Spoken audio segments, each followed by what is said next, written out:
Olá, seja bem-vinda, seja bem-vindo. Eu sou o professor Alisson e hoje nós vamos tratar aqui sobre circulação atmosférica. Trataremos, na verdade, desse assunto tão comum nos vestibulares, na tentativa de tornar um pouco mais acessível, a partir da resolução dos exercícios, a essência dessa questão, a essência dessa temática. Tá? Antes de adentrarmos, porém, esse assunto especificamente, é interessante que nós lembremos aqui algumas características dessa tal atmosfera. Estamos tratando, na verdade, pessoal, de um manto gasoso, de uma camada gasosa que envolve o planeta. Camada gasosa essa que também é composta por partículas sólidas em suspensão, chamados aerossóis, fuligem, poeira, o pólen das plantas. Na verdade, nós temos aí pequenas partículas que ficam em suspensão nessa estrutura, essa estrutura gasosa, tá? Bom, lembre-se também que a atmosfera que nós temos hoje ela é muito diferente da atmosfera que inicialmente se formou com o planeta. Na verdade, a atmosfera evolui junto com o planeta. Nesse sentido, a atmosfera primitiva era composta por substâncias e por características muito diferentes daquela que temos hoje. Hoje sabemos que a atmosfera é estratificada, é uma estrutura compressível, expansível, uma estrutura dinâmica. E é justamente aí que nós temos que lembrar do que leva a essa dinâmica e principalmente das suas características, certo? Mas antes ainda, só mais um detalhe. Quando eu falo de atmosfera, eu falo de um dos componentes abióticos, uma das estruturas abióticas responsáveis pela existência da vida, que na verdade cumpre funções ecológicas fundamentais, a exemplo do chamado efeito estufa e também da camada de ozônio, que filtra a radiação ultravioleta do Sol, inibindo a chegada excessiva desse comprimento de onda à superfície. Então, na verdade, eu estou tratando de um manto térmico e protetor. Lembre-se, efeito estufa é algo bom, necessário, natural. Sem ele, a vida que nós conhecemos não existiria, certo? Nessa condição, quando eu imagino o aquecimento global, ou seja, o agravamento do efeito estufa de forma célere, de forma intensiva, em grande medida associada à ação humana, isso torna-se um problema, isso para nós é uma ameaça. Agora, o efeito estufa em si não, é um fenômeno natural e necessário.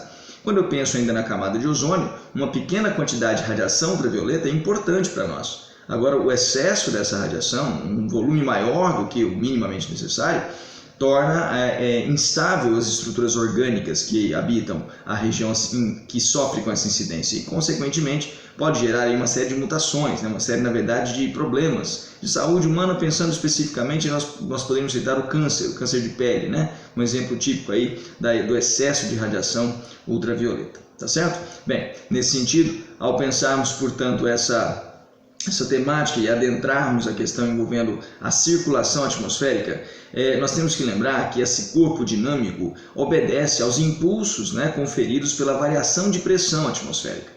Se a atmosfera se move, o grande dínamo, o grande estímulo à movimentação do ar é, na verdade, a variação de pressão atmosférica, certo? Necessariamente, moçada, o ar sempre se desloca das zonas de alta pressão para as zonas de baixa pressão atmosférica.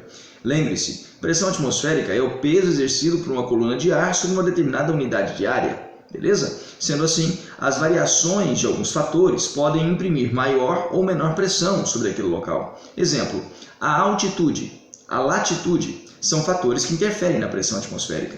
Quando eu ganho altitude, ou seja, quando eu elevo a minha cota métrica vertical em relação ao nível do mar, eu tendo a ter uma pressão atmosférica menor sobre aquele ponto, uma vez que a coluna de ar sobre ele diminui e, ao mesmo tempo, eu tenho um ar mais rarefeito.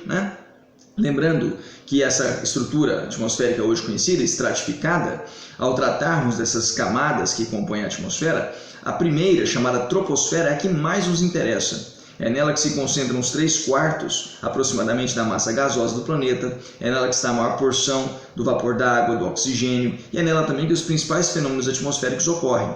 A camada seguinte, a chamada estratosfera, ela guarda um fator importante que é a concentração da camada de ozônio, que em níveis planetários oscila entre 25 e 30 km de altitude, certo? Essas duas são as mais relevantes. Acima dessas nós temos a mesosfera e outras como a exosfera, a termosfera, mas são camadas já que não nos interessam de forma tão explícita, tão marcante, beleza? Nos interessam, que eu digo, a nível de ensino médio, nos interessam a nível de questões de vestibular, do conteúdo que você precisa entender com mais detalhamento, tá certo?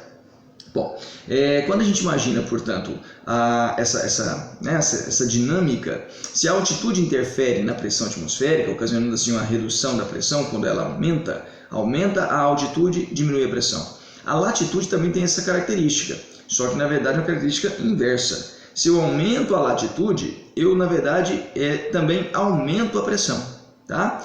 Despreze a altitude agora e pense apenas na latitude, ou seja, distância angular em relação ao Equador. Quando você vai em direção aos polos, mantendo o mesmo nível altimétrico, a temperatura diminui e isso faz com que o ar fique mais denso, mais pesado sobre aquela área, produzindo assim efeitos de aumento de pressão, tá? Agora despreze essas duas variáveis, altitude e latitude. Será que há algum outro fator que pode mexer com a pressão atmosférica? Tem. A temperatura. É muito simples imaginar isso. À medida que o ar se aquece, moçada, ou seja, quanto mais quente for a área, né, eu terei a dilatação, o aumento do volume dessa massa de ar. Beleza? Então, na verdade, as moléculas ficam mais agitadas, né, passam a se chocar mais e com isso se afastam. Beleza? Com um ganho de volume e a manutenção da massa, a densidade diminui. Quando a densidade diminui, a pressão exercida por aquela coluna de ar será menor. Tá? Do outro lado, pelo caminho contrário, também se aplica, ou seja, quando eu tenho o resfriamento da camada gasosa, daquele ponto da atmosfera, eu terei uma diminuição da agitação das moléculas, uma aproximação entre elas, aumentando assim a densidade, porque o volume diminui e a massa sendo constante, aumenta a densidade. Tá? Então, na verdade, um ar mais denso exercendo maior pressão naquele ponto.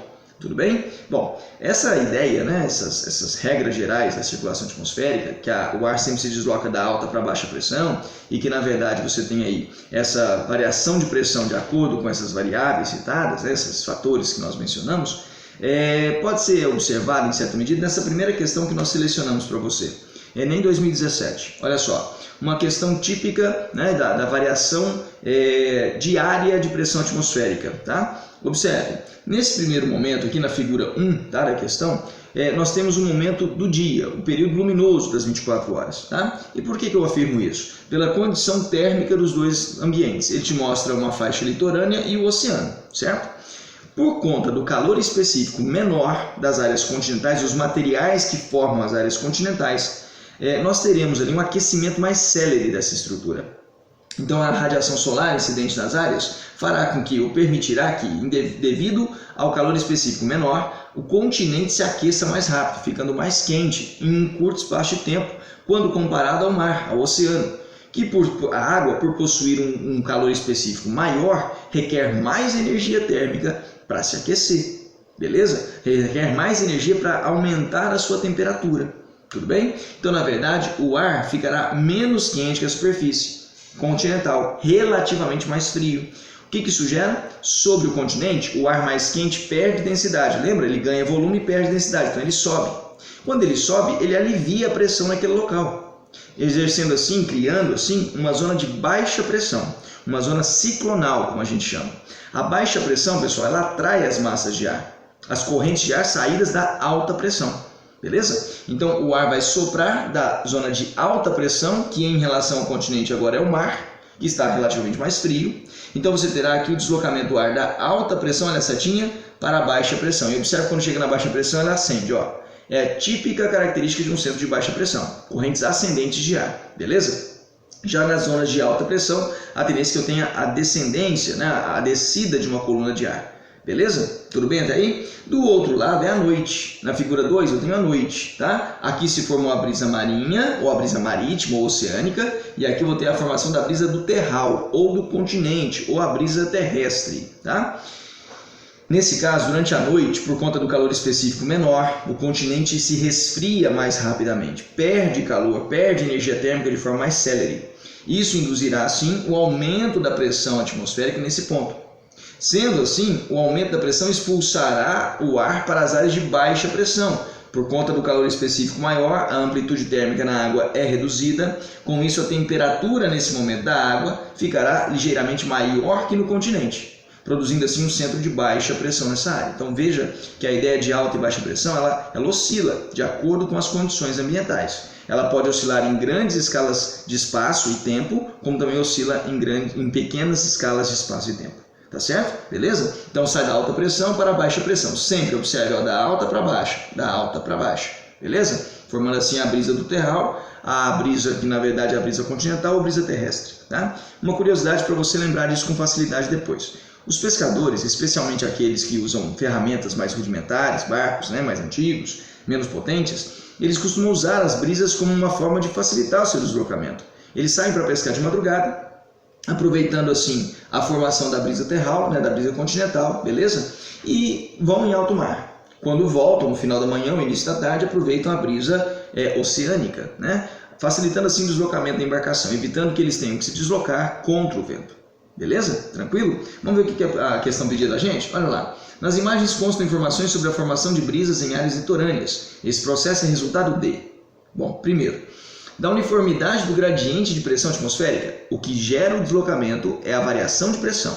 E ó, quanto maior a variação de pressão, quanto maior for a diferença do gradiente barométrico, maior será a velocidade com que o ar se desloca. Se há uma uniformidade, não há deslocamento do ar. Portanto, o item A não cabe como resposta. Já o item B, olha só, aquecimento diferencial da superfície. O calor específico, diferente entre as estruturas, fará com que uma se aqueça mais rápido e se resfrie mais rápido, que é o caso do continente, um calor específico menor. Consequentemente, a resposta é a letra B, tá certo? Na letra C fala de quedas acentuadas de média térmica nesse caso não nos interessa tanto, tá? Na letra D fala sobre uma tal mudança na umidade relativa do ar. Um detalhe importante, não é a resposta, nós sabemos, mas só para comentar, a umidade relativa do ar está diretamente ligada à temperatura que esse ar apresenta, tá? Observe, quanto mais quente for o ar, maior a sua capacidade de retenção de vapor d'água.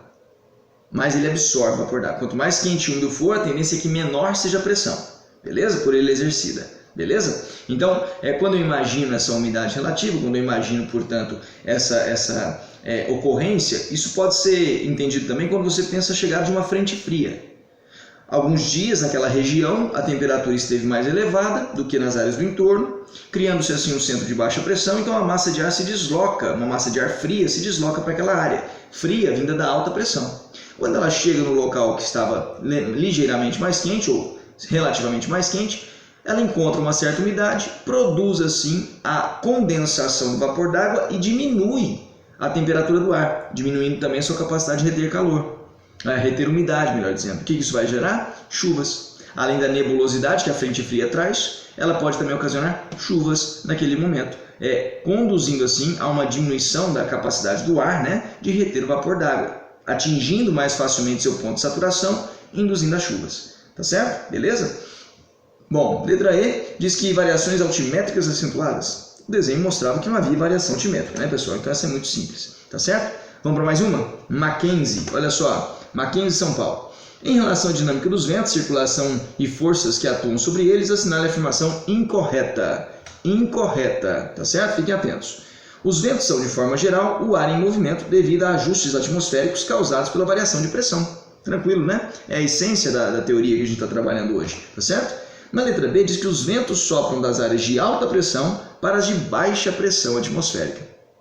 Moçada, é a regra geral.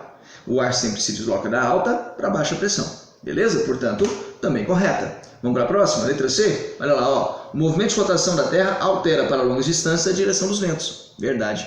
Isso é fruto da força de Coriolis, que é essa força citada na letra E. Ó.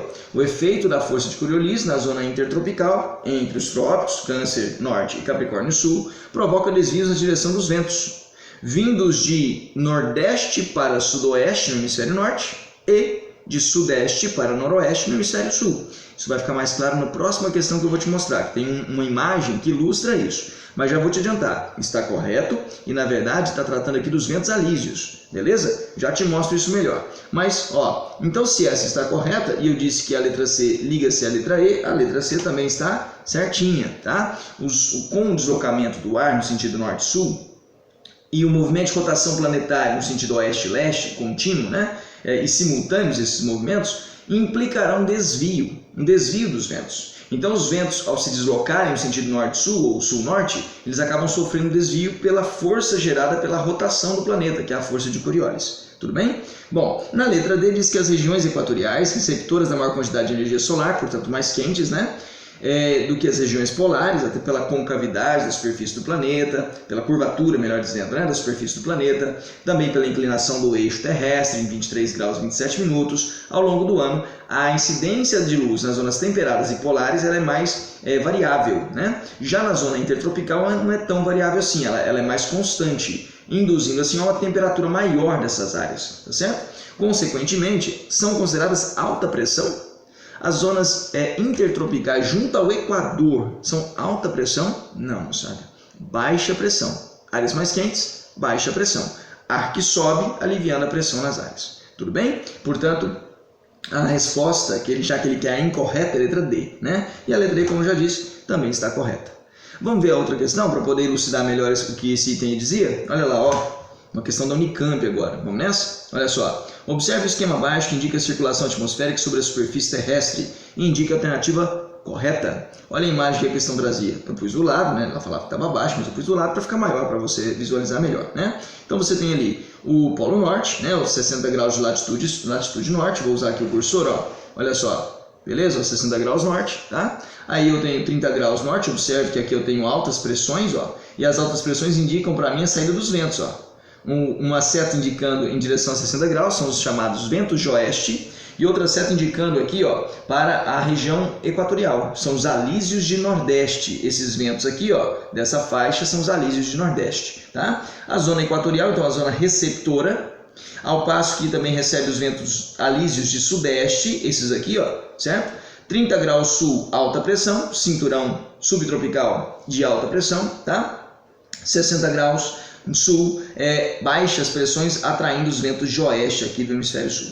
Beleza? Vamos ver uma imagem um pouquinho mais detalhada que essa. Não é a imagem da questão, a imagem da questão é essa aqui. Agora, dá uma olhada nessa aqui, eu acho que te ajuda mais, né? Dá uma olhada, ó. Nesse caso, eu tenho aqui, ó, junto ao Equador, uma zona de recepção dos ventos. Não por acaso ela recebe o nome, olha aqui a sigla aqui, ó, no cantinho, ó. Zona de convergência intertropical, de convergência. Portanto, é baixa pressão, está atraindo os ventos. É baixa pressão, né? Bom, nesse caso, quais são os ventos que se deslocam para a zona de convergência intertropical? Os ventos alísios de nordeste e os alísios de sudeste, certo? Aqui saindo de nordeste para sudoeste, aqui saindo de sudeste para noroeste, que nem a letra E dizia lá na questão anterior, lembrou? Olha só, quando eles se aglomeram, quando eles se juntam na zona de convergência intertropical, o ar muito quente, ele acaba ficando mais leve, menos denso, né? E vai subindo. Ao subir, ele transfere para a atmosfera mais elevada, para os altos níveis da troposfera, um grande volume de umidade, moçada. Não por acaso, nós temos junto ao Equador a região mais chuvosa do planeta. Então essa umidade toda vai se condensando e vai aos poucos saturando a atmosfera, induzindo a ocorrência de chuvas, né?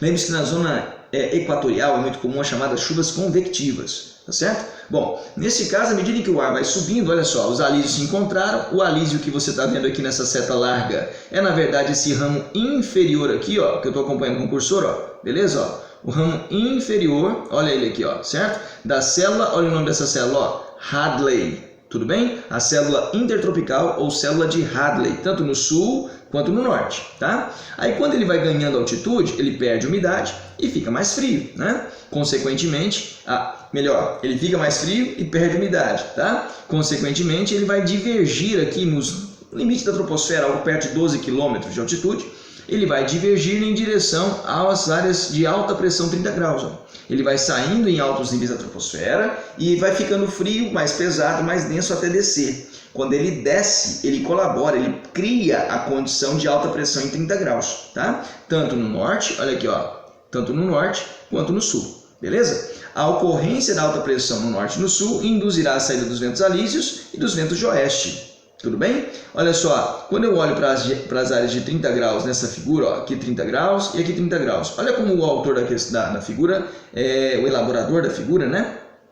Classificou essa região de 30 graus, ó, alta subtropical, alta pressão, tanto no norte quanto no sul. Veja que um centro de alta pressão, ele expulsa em todas as direções, tá? E ele expulsa na direção, nesse caso, tanto do Equador quanto da zona de 60 graus. Olha esse ramo inferior aqui, ó, certo? Formando os ventos de oeste, ó, saindo de alta pressão em 30 graus para baixa pressão em 60 graus. Baixa subpolar no norte, baixa subpolar no sul. tá? Onde os ventos de oeste se encontram com os ventos polares de leste.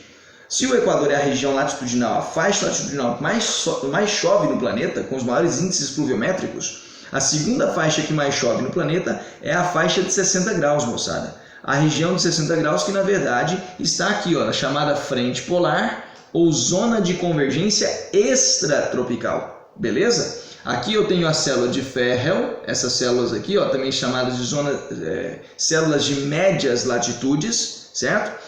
E aí você tem as células polares, ó, no extremo norte e no extremo sul, compondo assim as grandes células de circulação geral da atmosfera. Só uma ressalva e uma ressalva importante. Quando eu pensar em zonas de alta pressão, seja no norte, seja no sul, elas sempre expulsarão o ar. Quando eu pensar em zonas de baixa pressão, seja no norte, seja no sul, elas sempre atrairão o ar. Entretanto, as zonas de baixa pressão do hemisfério sul atraem o ar e assumem uma rotação horária. Beleza? Assumem uma rotação horária no hemisfério sul. Baixa pressão, beleza? A baixa pressão do hemisfério norte ocorrerá a atração dos ventos no sentido anti-horário. Ela também atrai, mas atrai girando no sentido anti-horário.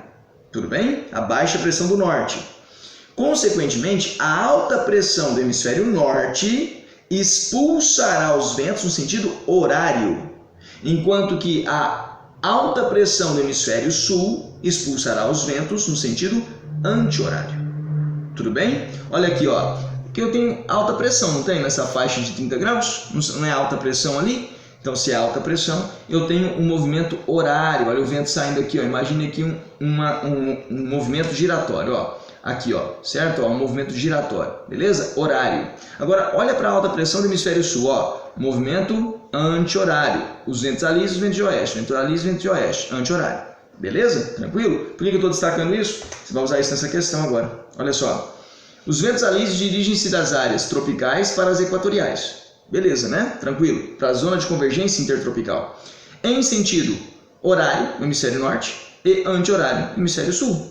Vamos ver? Olha lá, ó. Só voltando aqui rapidinho, ó. Sentido horário no norte, anti-horário no sul. Beleza? Bom, lembre-se que a imagem da questão, que era essa, também te ajudava nisso. Eu estou usando aquela outra porque eu acho que ela tem mais detalhes, ela te ajuda a entender isso melhor. A ideia aqui é você entender o conteúdo, né? Espero que eu esteja te ajudando nisso, tá? Mas, ó, nesse caso, então, você tem aí e sofre, né? Isso se dá graças à força de Coriolis, associada ao movimento de rotação da Terra. Sim, a rotação da Terra induz o desvio dos ventos, que ocorre dessa forma no hemisfério norte e no hemisfério sul. Portanto, a resposta de cara é a letra A. Mas vamos ver a letra B, C e D, rapidinho, para a gente aproveitar a questão? Os ventos alísios dirigem-se das áreas de alta pressão, características dos trópicos. Na verdade, é uma faixa um pouco além dos trópicos, né? Perto de 30 graus. Os trópicos estão a 23 graus e 27 minutos, tá? Em direção às áreas de baixa pressão, até aí tranquilo.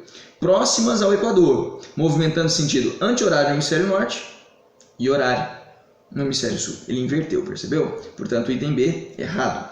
Já o item C diz que os ventos contralísios dirigem-se dos trópicos em direção ao Equador, movimentando-se em sentido horário no hemisfério norte e anti-horário no sul, graças à força de Coriolis. Vamos ver? O que são os contralísios, professor? Porque o senhor falou de vento alísio, mas não falou de contralísio, então pode falar agora. Olha aqui, ó. O contralísio, na verdade, é esse ramo superior da célula de Hadley. Tá vendo aqui, ó? Olha o ramo superior. Vou pegar até aqui, ó. O ramo superior da célula de Hadley, ó. Tudo bem? Esse é o contralísio. Olha o cursor aqui, ó. Olha o cursor aqui, moçada, ó. Vou acompanhando ele aqui para mim, ó. Beleza? Certo? Na verdade, lembre-se, os alísios são ventos quentes e úmidos que sopram das altas subtropicais, 30 graus norte e sul, em direção ao Equador. São ventos de uma altitude relativamente menor, de baixos níveis da troposfera, que levam umidade e calor para a zona equatorial. Ventos alísios. Os contralísios são ventos frios e secos que saem do Equador em direção às faixas de alta pressão 30 graus norte e sul. Na verdade, eles ajudam a formar, juntamente com o ramo superior da célula de Ferrel, as altas pressões subtropicais. Certo? Então, o contralísio é um vento frio e seco, de altos níveis da troposfera, que saem da região intertropical junto ao Equador em direção às latitudes de 30 graus. Tudo bem? Beleza? Então vamos ver lá o que aquele item dizia mesmo? Olha só. Os contralis dirigem-se dos trópicos em direção ao Equador? Não, é do Equador em direção aos trópicos. Então o item já está anulado por isso, né? Portanto, falso também. E a letra D, a última alternativa, os ventos contralis dirigem-se da área tropical em direção aos polos. De novo, eles saem em altos níveis da troposfera do Equador para a região próxima dos trópicos. Na verdade, eles vão ajudar a formar os cinturões de alta pressão em 30 graus norte e sul. Beleza? Portanto, o item D, falso. Tudo bem? Bem, pessoal, espero que vocês tenham gostado, espero que tenha ajudado vocês, tá? A intenção aqui sempre é essa. Um abraço, cuidem-se e até a próxima.